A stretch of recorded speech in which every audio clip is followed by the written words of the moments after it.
अगर बदले उर्मिला के बोल तो क्या होगा राज्य का राजनीतिक माहौल। उत्तराखंड की राजनीति एक बार फिर उबाल पर है। सुरेश राठौड़ और उर्मिला सनावर के बीच हुई कथित आपसी बातचीत की रिकॉर्डिंग के वायरल होने के बाद राज्य का राजनीतिक माहौल बेहद तनावपूर्ण हो गया है। यह बातचीत सीधे तौर पर अंकिता भंडारी हत्याकांड से जुड़ी बताई जा रही है, जिस कारण यह मामला केवल राजनीतिक गलियारों तक सीमित न रहकर जन भावनाओं से भी गहराई से जुड़ गया है। सोशल मीडिया और राजनीतिक मंचों पर इस ऑडियो को लेकर तीखी प्रतिक्रियाएं देखने को मिल रही है। वहीं सरकार और प्रशासन पर भी सवाल खड़े किए जा रहे हैं। राजनीतिक विश्लेषकों का मानना है कि यदि यह बातचीत किसी सुनियोजित राजनीतिक रणनीति का हिस्सा साबित होती है तो यह सवाल और भी गंभीर हो जाता है कि इतने बड़े जनसमूह की भावनाएं आखिर किस दिशा में मोड़ी जा रही है। अंकिता भंडारी हत्याकांड पहले ही प्रदेश में संवेदनशील मुद्दा रहा है और अब इस कथित ऑडियो के सामने आने से मामले ने एक नया मोड़ ले लिया है।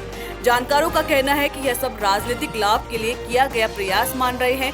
इस पूरे घटनाक्रम में एक अहम सवाल यह भी उठ रहा है कि यदि भविष्य में उर्मिला सनावर के बयान या रुख में बदलाव आता है तो राज्य का माहौल किस ओर जाएगा।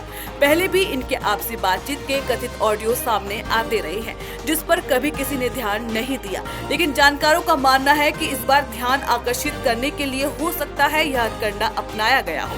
इस बार आरोपों को इस तरह से पेश किया गया कि वे किसी ठोस निष्कर्ष तक नहीं पहुंच पाए। अब नए ऑडियो ने उन पुराने विवादों को फिर से ताजा कर दिया है और राजनीतिक हलकों में नई बहस छेड़ दी है। पुलिस और प्रशासन की भूमिका भी इस मामले में चर्चा का विषय बनी हुई है। जिन लोगों पर यह ऑडियो वायरल करने का आरोप है वे फिलहाल फरार बताए जा रहे हैं। पुलिस उनकी गिरफ्तारी के लिए लगातार दबिश दे रही है और अधिकारियों का कहना है कि मामले की निष्पक्ष जांच की जाएगी। प्रशासन यह स्पष्ट करने की कोशिश कर रहा है कि किसी भी तरह की अफवाह या भ्रामक जानकारी से जनता को गुमराह न किया जाए। वहीं इस ऑडियो के आधार पर पुलिस सिस्टम को कटघरे में खड़ा करने वालों से यह सवाल भी पूछा जा रहा है कि वे इस तथ्य को कैसे नजरअंदाज कर सकते हैं कि राज्य की धार्मिक सरकार ने ही अंकिता भंडारी मामले में आरोपियों को सजा दिलवाने के लिए पुरजोर प्रयास किए। सरकार का दावा है कि जांच से लेकर न्यायिक प्रक्रिया तक किसी भी स्तर पर कोई समझौता नहीं किया गया और दोषियों को कानून के दायरे में लाया गया। कुल मिलाकर यह पूरा मामला न केवल राजनीतिक बल्कि सामाजिक दृष्टि से भी संवेदनशील बन चुका है। आने वाले दिनों में जांच की दिशा, आरोपियों की गिरफ्तारी और संबंधित लोगों के बयानों पर ही यह तय होगा कि यह विवाद शांत होगा या राज्य की राजनीति में और उथल-पुथल मचाएगा।